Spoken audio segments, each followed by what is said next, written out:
Alright,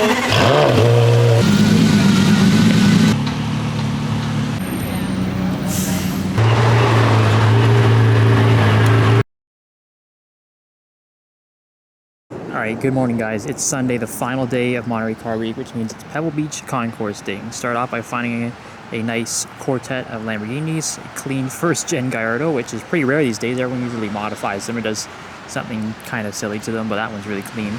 400 GT, the 2+2 variant, which came after the original 350 GT. Those are pretty rare actually, really cool to see that hanging around. We've got another 2+2 here, the Lamborghini Espada, which is a very interesting Lamborghini, a little different, but I think it's pretty cool. Yeah, nice fastback styling to it, nice 70s look, and then is really clean, all black Diablo VT. So pretty good start to the morning. We're going to head to Pebble Beach.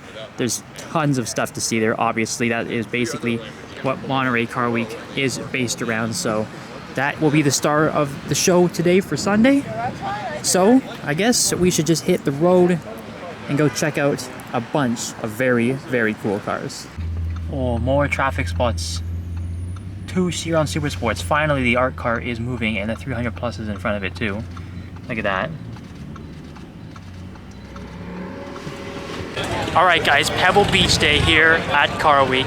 The final day and the biggest event. So lots of cars, lots of collector cars, lots of cigars, lots of cool suits, just a bit of everything. It's a very famous event, so we're gonna check out what the coolest stuff is in the concourse. Probably get some of the stuff leaving, head to Polo afterwards, and get the pack up at the end of Car Week. It's going to be mega. Let's get right into it. Yeah, obviously just so many vintage and antique cars, so many classic race cars.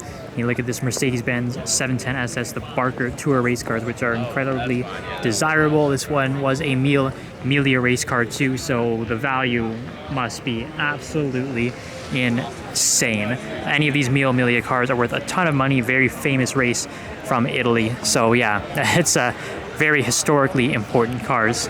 Reunited with the Countach pace car. We've seen that twice now unloading at Polo Fields, and then it did go up for the Tour too. It is just such a cool car. To see these like police style lights on a Lamborghini is pretty remarkable. Yeah, that is from the 1981 Monaco Grand Prix. Got a classic Shelby Cobra there. Always interesting, always valuable. Keep going down the aisle here. Yeah, that's a pretty timeless, iconic design, the 935 with the big old like Moby Dick whale tail at the back. Of course, we know they have remade the 935 for the modern era, and that definitely kept the classic styling. But the old ones are just so cool. And like this is from the Group 5 era, where they all had these crazy like wide body silhouette style body kits on them. Very, very cool car. So I'll be the first one to admit, these like pre-World War II cars, I don't know a ton about them. It's a little before my era, but I can appreciate a good-looking design. I know these Talbot Lago teardrop coupes are incredibly rare and incredibly desirable too. You see a lot of like modern cars definitely go for fastback styling, but you just don't see it like this anymore. This is very period correct to the 30s, but these teardrops are just absolutely beautiful, and I know this one in particular is worth millions and millions and millions of dollars, and it's just in absolutely pristine condition, so I'm not too surprised. That is a beautiful looking car. The beautiful Bugatti Type 57S here in the yellow and black livery is so nice. I think one thing that stands out to me with this, obviously the design is absolutely beautiful, but these sort of like organ exhaust pipes are pretty damn cool. 5 of them. Very unique. Never seen a car with 5 exhaust pipes. Look at that. It's got all the original tools on the ground there. The guy who's opening up the engine right there is actually Peter Miles, son of Ken Miles, the famous Ford GT40 driver. If you guys watch Ford vs. Ferrari, yeah, that is the kid from the movie, all grown up and showing off this Bugatti Type 57S, so pretty damn cool. Yeah, a couple nice classic Ferraris here on the lawn. There's always nice Ferraris, but a couple of standouts here. The 250 GT short wheelbase from 1962, that is absolutely beautiful, and that dark red is so nice on it. And we've got the 275 GTB4 over here as well, so both of these obviously worth millions and millions of dollars, and both are pretty iconic Ferrari designs. Yeah, these late 50s, early 60s designs with these fastback stylings on the Ferraris are just so beautiful. Special Ferrari 250 short wheelbase, the Aerodinamico. Make sure I get that right for the Italian viewers, but it's very different from the other 250 short wheelbase we looked at. Looks like it's a lot more streamlined. I don't really know too much about this, to be honest. I've never even heard of this version of it, so it's probably incredibly rare and worth a ton of money. You can see the wheels are a lot more tucked in to the wheel arches, and the back is totally different. It's much lower, gives you more of a Grand Tourer style as opposed to the fastback look. The paint looks absolutely remarkable on it too. Absolutely beautiful looking. Yeah, again, I fortunately don't really know too much about this car, but I can't imagine there's too many of them. Yeah, that is just absolutely gorgeous looking. Look at this, all of these classic Ferrari GT racers, mostly from the line, the 1957 250 GT. We've got the beautiful open top 500 TRC as well, and the row goes for quite a bit. There's some absolutely beautiful looking Ferrari competition cars here. We got the competition version of the 250 GT short wheelbase, which is very nice. We've got a old school 1955 500 Mondial leather open top sports car racer. Absolutely beautiful looking. Pretty rare to see a Ferrari finish in this light blue too, but sort of like in its original state. A lot of like cracked paint. The Ferrari badge is sort of peeling away.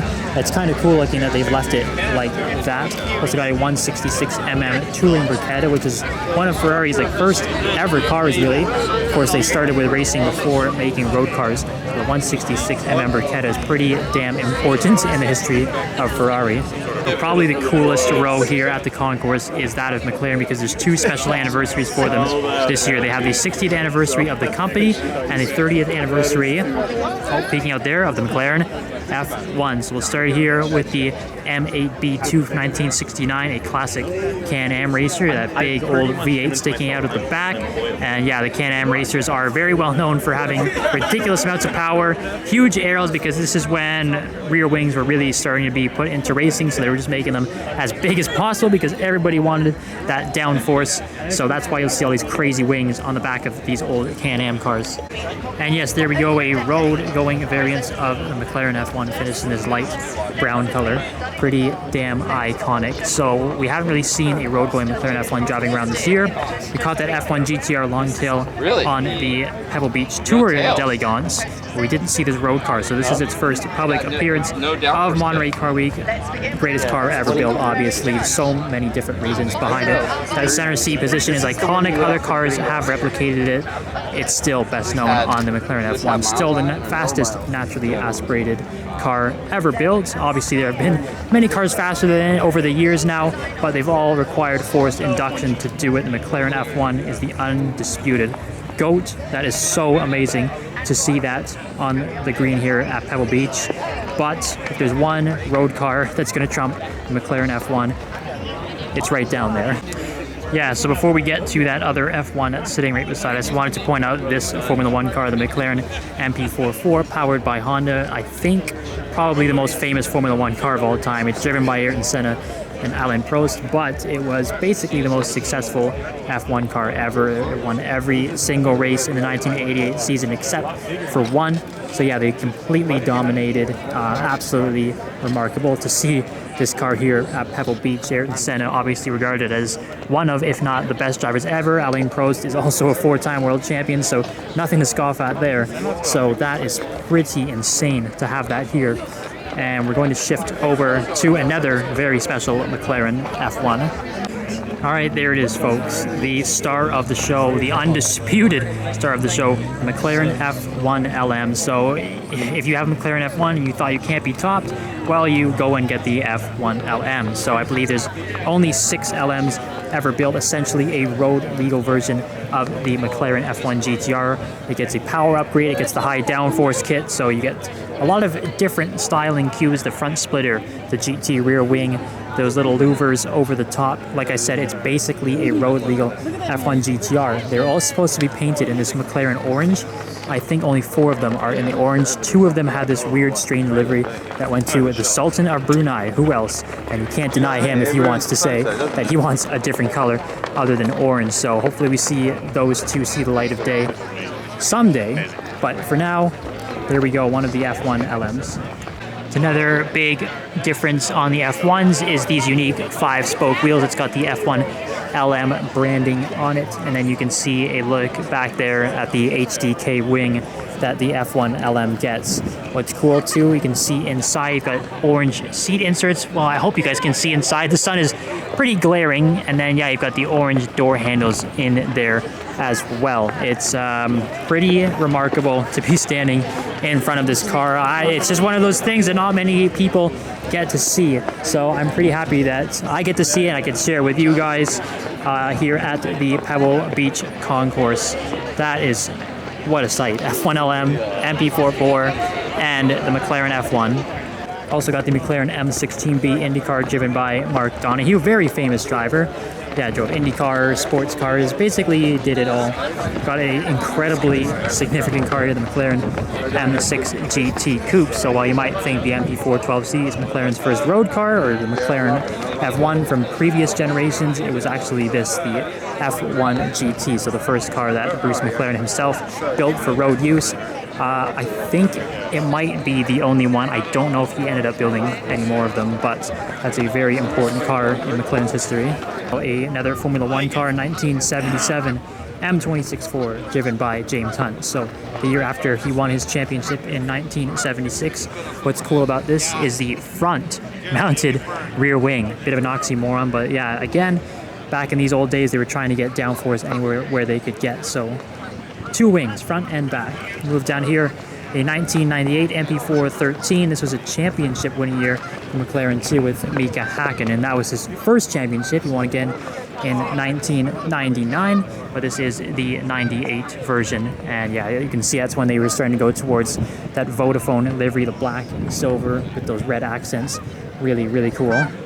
Oh, another early McLaren racer, the M1A, one of the first from 1965. And we've got the F1 GTR Longtail over there as well that we did see on the Tour d'Elegance, and then we got up close to it back at the Polo Fields. So yeah, just a remarkable lineup. I'm sticking to it. I'd say this McLaren section is probably the best of the best here at Pebble Beach Concours 2023.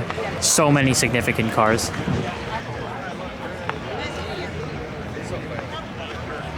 Got a pretty special Countach here, the LP400S from Cannonball Run. So a few differences. The little front wing at the front bumper, you got those huge antennas, radar detectors, I'm assuming. The interior is pretty damn mint. And then if you come around to the back, this is the funniest part to me.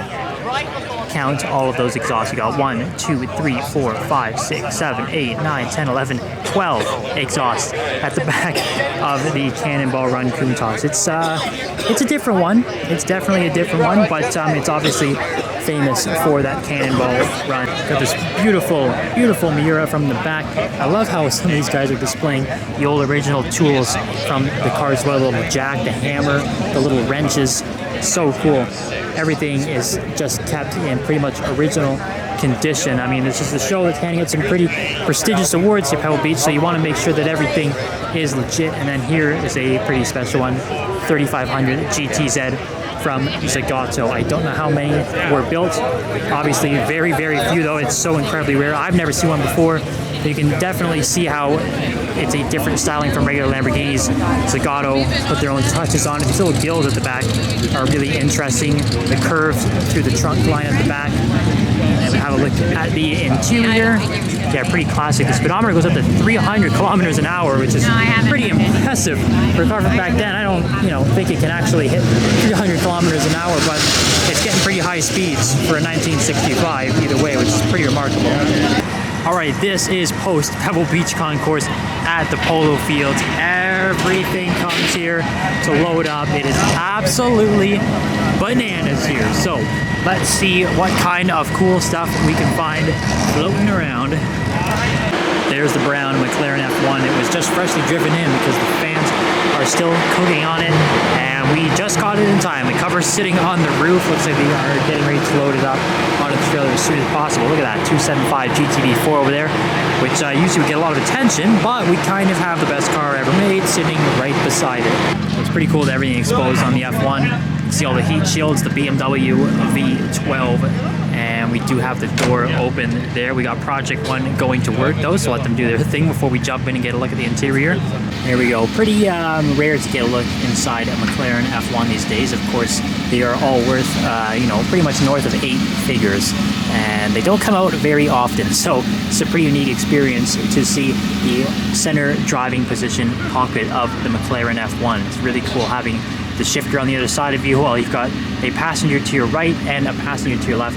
What's really cool as well about this is the brown seats. Sort of matches this like brownish gray exterior paint on the F1. It's pretty remarkable, like I said, to get up close and personal with the greatest car ever made and one of the most expensive cars of all time. Look at that. Pretty damn cool. There goes the 275 GTB up there. The 250 short wheelbase down here. And stuff is just cooking left, right, and center here.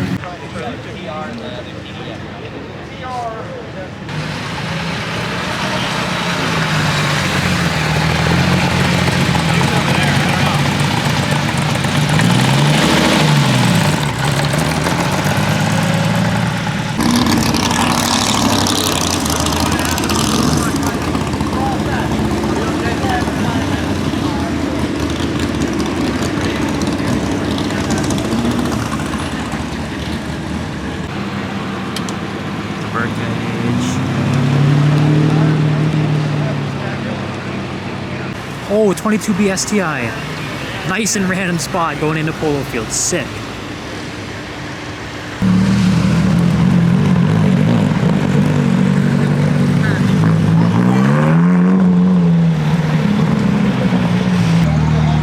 Senna GTR.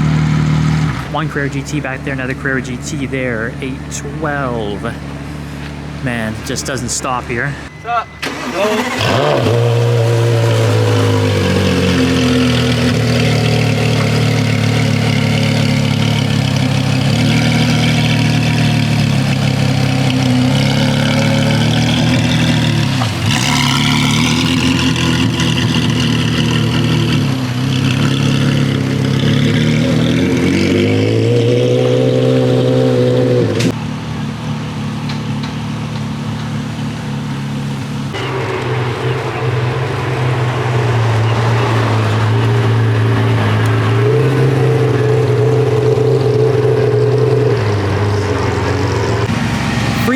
Mayhem. That was the F1 LM on the road. I don't know when we're ever going to see that again. And yeah, it's getting swarmed really fast, obviously.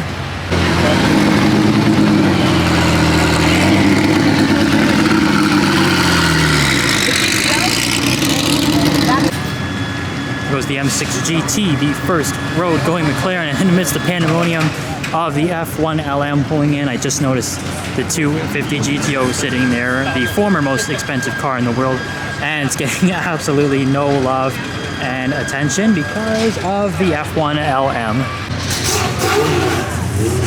This is what I call a scene. Oh my goodness. It's just... it's like it's got a magnet on it for... Oh my goodness, this is so funny. Yeah, apologies if there was a bit of shakiness at the start. I did have to get a move on in order to catch it on the road, as I was a little further away than I was anticipating for its arrival. But F1 LM out in the flesh. That could be the best spot of any car week, I have to say. I can't really think of anything off the top of my head that would top this.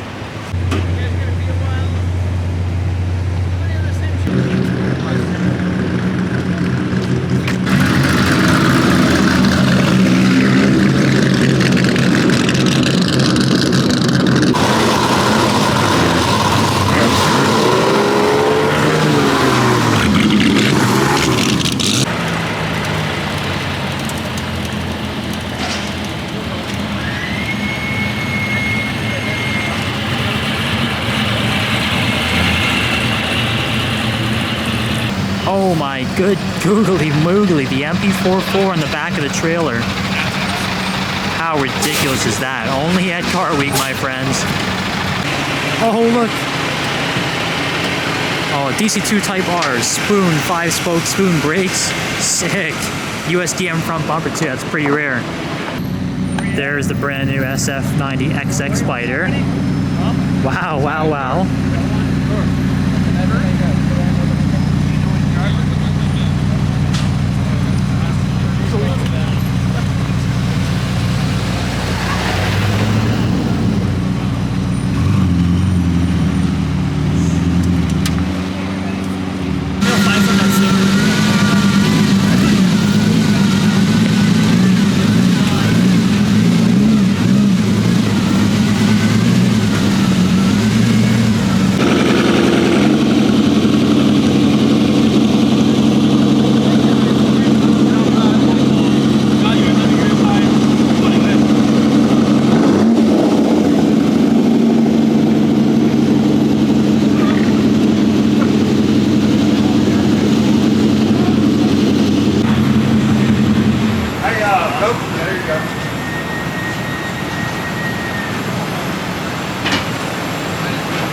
And scene.